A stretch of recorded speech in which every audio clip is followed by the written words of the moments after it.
In the United States, roughly 30% of all wrongful convictions overturned by DNA evidence share one unsettling detail.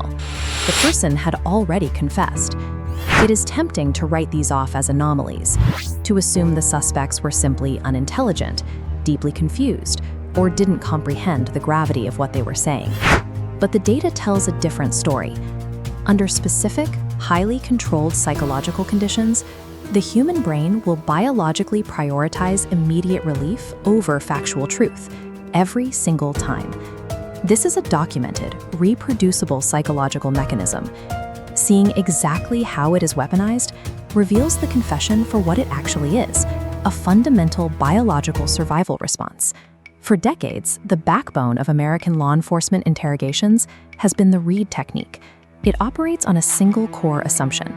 The person sitting across the table is guilty. The objective is not to discover the truth. The objective is to secure the confession. The process begins with total environmental control. The suspect is isolated in a small, windowless room, stripped of natural light and any sense of time. The interrogator sits between the suspect and the door, physically blocking the only way out. Then they apply maximization. The interrogator bombards the suspect with evidence. We have your fingerprints, a witness saw you, the DNA is back. In many jurisdictions, this evidence can be entirely fabricated. The message is simple: we caught you, and resistance is pointless. Simultaneously, they introduce minimization. This is a psychological exit ramp. The interrogator lowers their voice and offers a way out. They suggest it was an accident or self-defense. They say, just tell me your side of the story and this can all be over.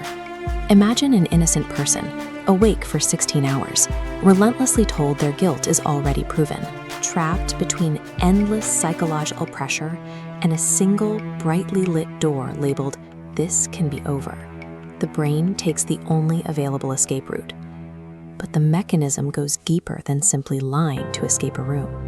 In documented cases, suspects actually begin to remember committing crimes they had nothing to do with. Psychologist Elizabeth Loftus spent decades proving a jarring reality about the human mind. Memory is not an objective recording. It is a reconstruction, and reconstructions are highly susceptible to alteration. In controlled studies, researchers successfully implanted entirely fabricated childhood memories into adult subjects, like getting lost in a mall or a traumatic hospital visit. Through repeated suggestion, a quarter of participants fully believed the false memory, even generating their own distinct details to support it. Now, apply that mechanism to an interrogation room. You have extreme emotional distress, severe sleep deprivation, and absolute certainty from authority figures repeatedly feeding a suspect a narrative. It becomes a laboratory perfectly designed to break human memory. In 1973, an 18-year-old named Peter Reilly experienced this exact cognitive collapse. After discovering his mother murdered, Reilly was subjected to hours of relentless interrogation. He was exhausted, emotionally traumatized, and surrounded by seasoned detectives who walked him step by step through a violent narrative they were convinced he committed. Desperate to resolve the impossible tension between his own innocence and the absolute certainty of the police, his brain broke under the pressure. It started filling in the gaps, constructing the horrific memory of a crime he never committed. Reilly signed a full confession. He went to prison genuinely believing he was a murderer, serving 2 years before he was finally cleared by physical evidence. Reilly's experience demonstrates how extreme pressure can overwrite memory, replacing a person's history with an externally manufactured reality. There is a third, highly calculated psychological mechanism at work, known as instrumental compliance. The suspect isn't confused. They know they are completely innocent, but they make a cold, mathematical calculation to survive.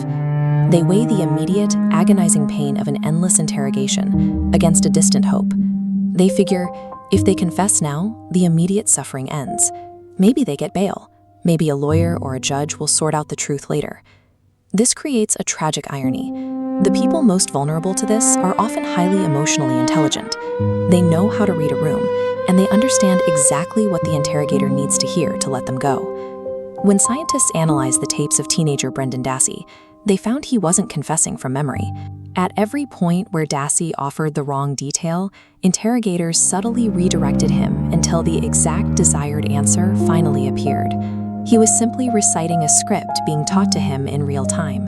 We expect people to hold the line, but our biology is strictly engineered to prioritize immediate, tangible physical relief over the purely abstract concept of future justice. The devastation of that biological instinct becomes permanent right here. Even today, a confession remains the ultimate trump card in an American courtroom. It routinely overpowers DNA, airtight alibis, and security footage. Jurors find it almost impossible to believe that an innocent person would confess to a crime they didn't commit. They evaluate the evidence through the lens of their own certainty. They sit in the safety of a jury box and think, I would never confess to something I didn't do. Yet the Innocence Project has documented over 375 wrongful convictions overturned by DNA evidence.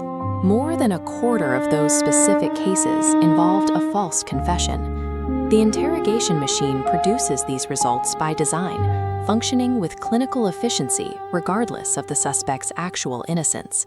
It is a system working exactly as intended, just on the wrong target.